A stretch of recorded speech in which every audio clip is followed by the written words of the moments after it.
तानसेन। बीरबल अकबर का प्रिय मित्र और सलाहकार था। अकबर हर मामले में उससे सलाह लिया करता था। राज्य में वही होता जो बीरबल कहता था। इसीलिए बहुत से दरबारी उससे ईर्ष्या करते थे। एक बार वे बीरबल को वजीर के पद से हटवाने की योजना बनाकर बादशाह के पास गए। जहांपना, आपके दरबार में तानसेन जैसा विश्व का श्रेष्ठ संगीतकार है, उन्होंने अकबर से कहा। अकबर ने कहा, हाँ, मुझे मालूम है। आप लोग कहना क्या चाहते हैं?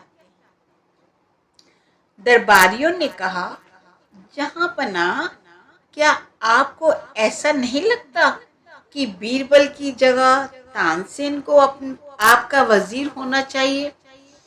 अकबर दरबारियों की चाल समझ गया।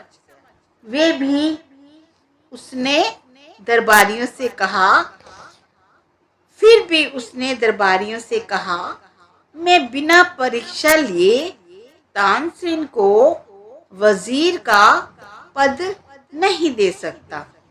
यदि ये मेरी परीक्षा में खरा उतरा तो उसे बीरबल की जगह वजीर का पद जरूर मिलेगा। दरबारियों को ये बात सुनकर खुशी हुई। अकबर ने तानसेन और बीरबल को बुलाया। उसने दोनों को दरबारियों की इच्छा से अवगत कराया। फिर उसने एक पत्र लिखा और लिफाफे में बंद कर दोनों को देते हुए कहा, आप दोनों इसी वक्त ईरान के बादशाह के पास जाएं। ये पत्र उन्हें दे दें और इसका जवाब लेकर लौट आएं। तुरंत ही दोनों ईरान जाने के लिए रवाना हो गए। ईरान पहुंचकर उन्होंने वहां के बादशाह को अकबर का पत्र दिया। बादशाह ने पत्र पढ़ा। उसमें लिखा था, ये पत्र लेकर आने वाले दोनों व्यक्तियों को तुरंत फांसी दे दी जाए। पत्र पढ़कर ईरान के बादशाह को बड़ा आश्चर्य हुआ। उसने सोचा, इन दोनों व्यक्तियों को फांसी देने के लिए यहाँ तक क्यों भेजा गया है? फिर उसने बीरबल और तानसेन से कहा, इस पत्र में तुम दोनों को तुरंत फांसी देने के लिए लिखा गया है। तानसेन तो ये सुनकर डर से कांपने लगा। उसका पूरा शरीर पसीने से तर हो गया।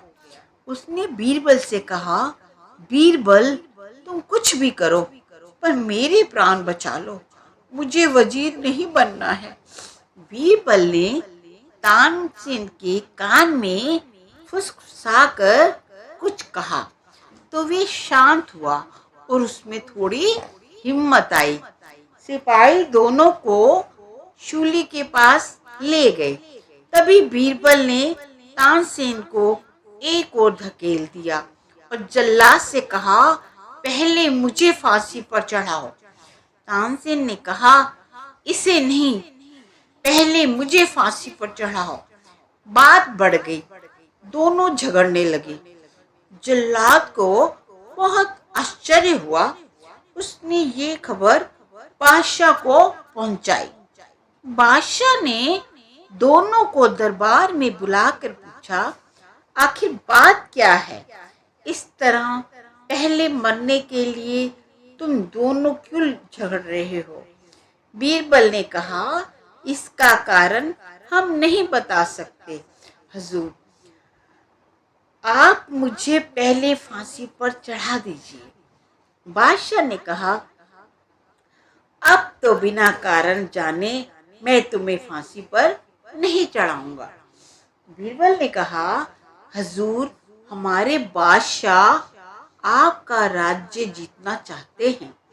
आप पवित्र इंसान हैं, इसीलिए उन्हें अपने उद्देश्य में सफलता नहीं मिल रही है।